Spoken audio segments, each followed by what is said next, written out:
Tuesday, April 29th.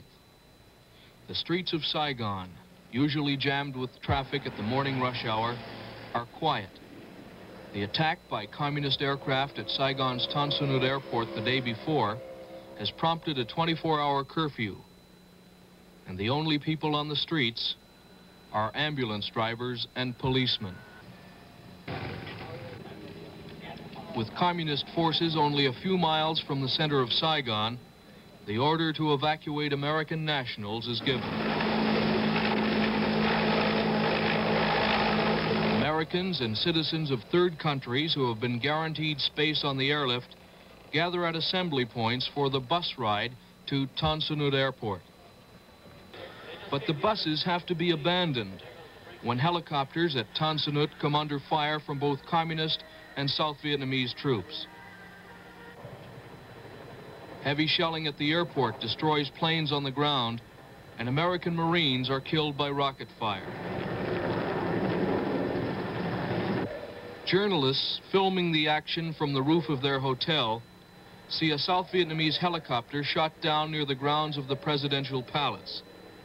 At least 10 people die in the crash. The American ambassador, Graham Martin, took personal control of the evacuation.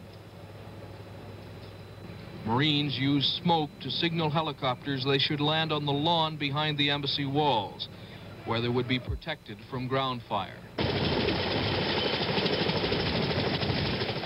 For the frightened civilians, the first few hundred feet were the most dangerous. After that, they were out of range of rifle and pistol fire.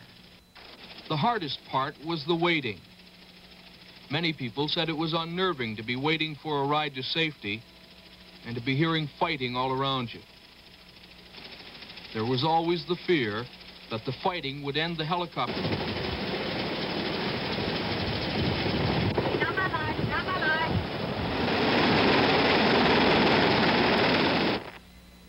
Those South Vietnamese not lucky enough to have been chosen for evacuation defied the curfew and stood outside the embassy gate, begging for a seat on the helicopters. Many of these people have relatives in Canada. Some carried visas issued by the Canadian Embassy in Saigon. But for most, it wasn't enough to get them a ride out.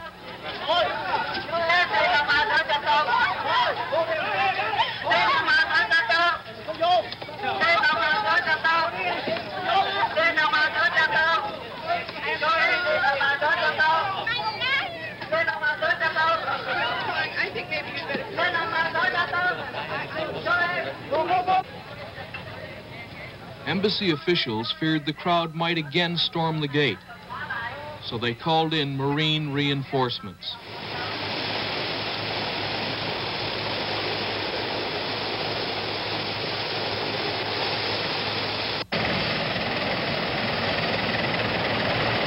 The tension mounted as more and more Americans arrived in the compound and began the nerve-wracking wait for a way out. Americans who in better times flocked to the embassy pool for relaxation were back again. But this time they were anything but gay.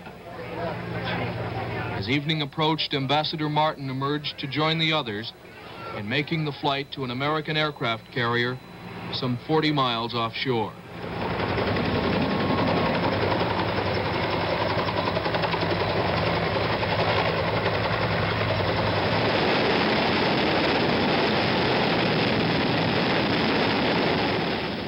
More than 80 helicopters shuttling people out to the carriers.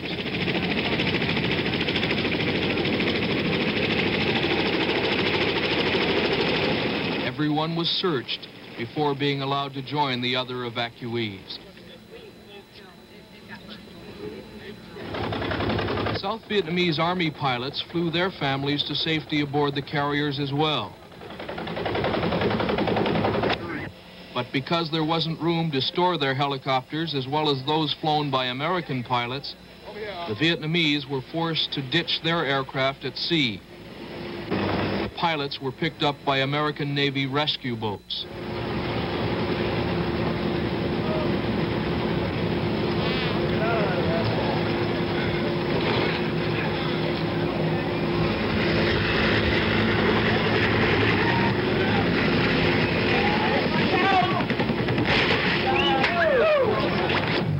dusk fell on Saigon, helicopters were still taking people out of the embassy compound. In all, approximately 7,000 people, most of them Vietnamese, were airlifted to safety during the 12-hour operation. Desperate Vietnamese remained at the embassy gate, hoping against hope that they too would be evacuated. But for them, there was to be no flight to safety.